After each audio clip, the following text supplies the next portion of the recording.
Hey guys, it's BuffNerd. I have another video for you guys today. So I'm just going to do a recap video and go over what I took and sort of go over some of the pros and cons that I posted on Nerf Haven. So the first thing that I took was my Busby Ultimate Missile Blast.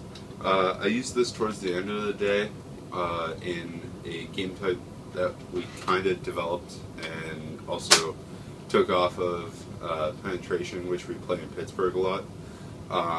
There's going to be a video here of me chasing down Langley with this in a missile duel at the end of the tiebreaker for Penetration.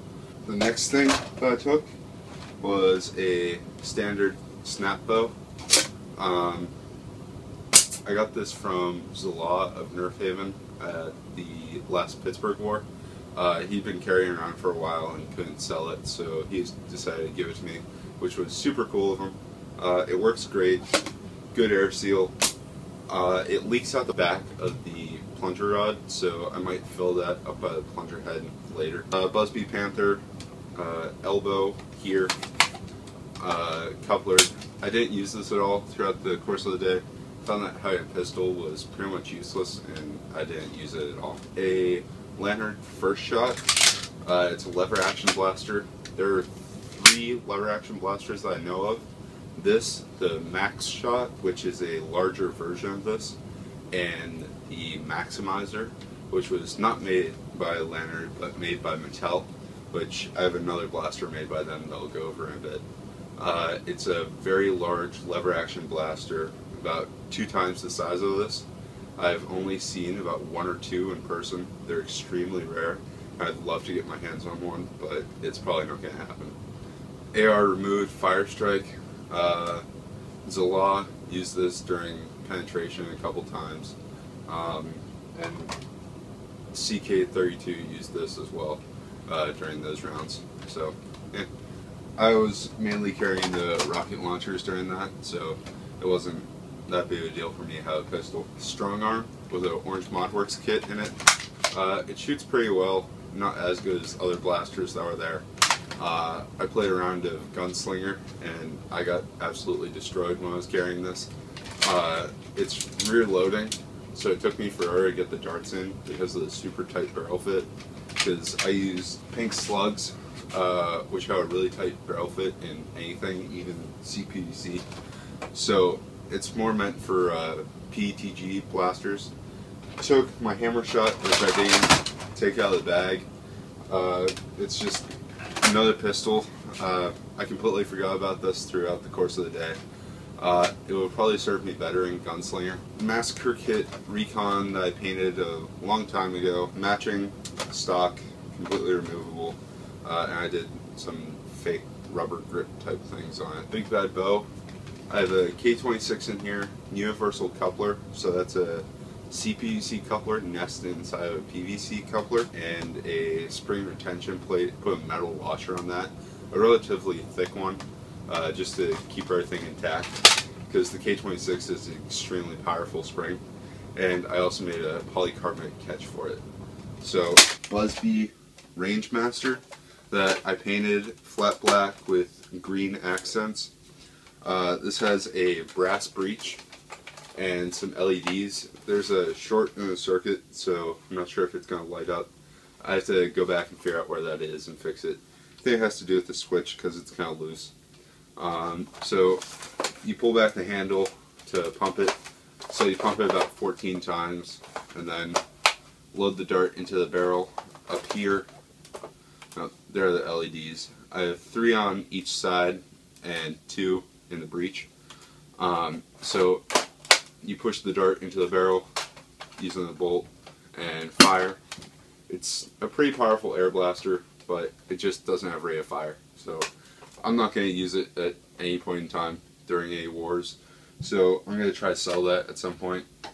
All the blasters that I'm picking up from over here that I just went over, I was meaning to sell at the war, but I was too busy nerfing to think about it. These are things that I'm not going to sell.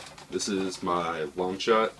I have a 17/32 inch angel breech I made myself. It has some Orange Modworks kit pieces thrown in as well, like the trigger, the catch, plunger rod, plunger head, spring retention plate, and the bolt sled, as you can see there. So it functions quite well. Kronos tried using it, but it was too tight on our darts. So he ended up trying to use his, which didn't work out too well because it's a super janky breech that he got off of Nerf Evolution.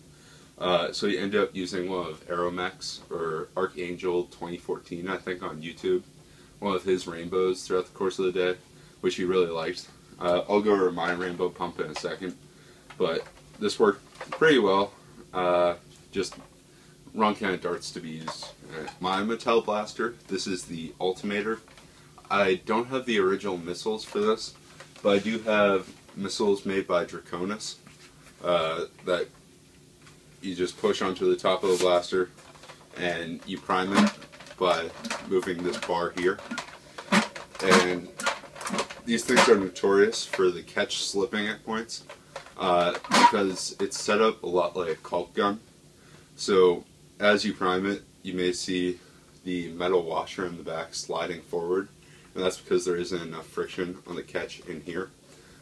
People have tried fixing this on Nerf Haven. I'm not sure if any of them were successful, but it is what it is. It's nearly 20 years old, so there's not much to be expected of it, but I'll fire it off for you guys. This thing has extreme recoil due to the massive extension spring from here to about here. I've tried opening this blaster up. It's a complete nightmare on the inside. I didn't want to mess anything up, so I just closed it back up, and it works fine, just as it would stock. It fires the missiles alright. My Supermax 5000, modded by Nerfomania. I only used this for a single round, because at Apoc you more want rate of fire than pure range. So it wasn't doing as well as I thought with my pink slugs. Mutton Chops, a user on Nerf Haven and a member of the Lawn Gnome Liberation Front, picked this up at one point and it instantly shot about 10 to 20 feet further, partly because it was Chops and partly because he had better darts for it. So I might want to consider looking into different darts to be used in this blaster. It performs fine with my pink slugs, so I'll probably use it at Pittsburgh Wars and probably not take it to Apoc anymore just because I don't need to waste space. My rainbow pump, I just did up the wooden handles for this right before Apoc. Like, I was attaching it the night before. This has 3 different species of wood. It has walnut, maple, and purple heart.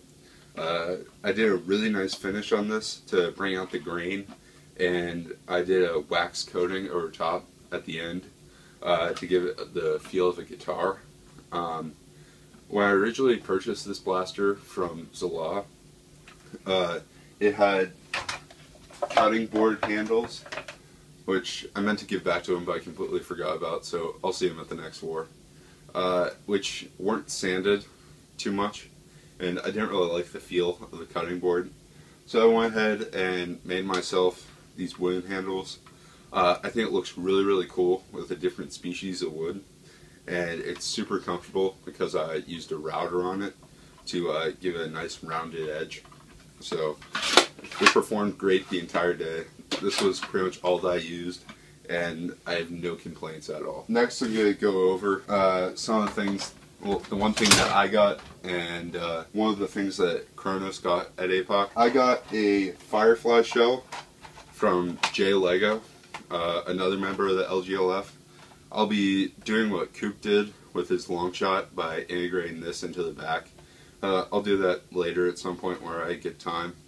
I just picked it up for free because he was trying to get rid of stuff. So he stripped all the internals that he wanted because it was originally going to be like $5, but it turned out he didn't really care too much, so he just gave me the shell. It was from Shoopy, who's giving away the majority, well, the majority of the things that he brought. He had a couple primaries and things. Kronos got to him first, so he took all the good stuff.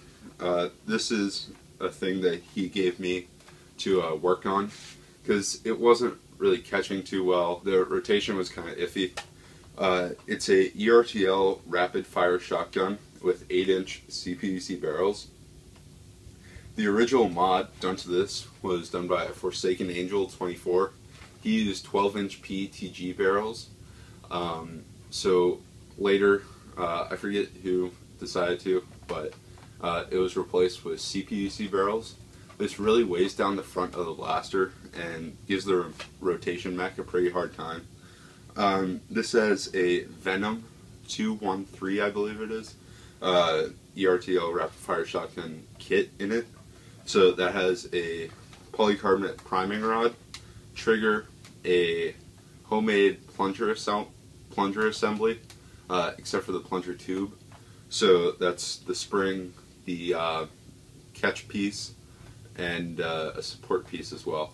So the internals in this are really, really nice. I personally don't like the CPVC barrels. It's rear loading on both sides. There are 4 rear loading holes. I'm still working on it to get it up to usable NIC war level. He'll probably do a video on it later whenever it's ready. So hopefully that'll be before the next Pittsburgh war, but it all depends if I have the time or not. Next, I'll go over some of the non-blaster things like darts and dart holders and such. I took a pistol holster. I found that having a pistol was pretty annoying and useless, like I mentioned before. So I didn't really carry anything in this. I just had it on my side in case I wanted to carry a pistol. Tried for the first round or two, and I just found that it keep falling out.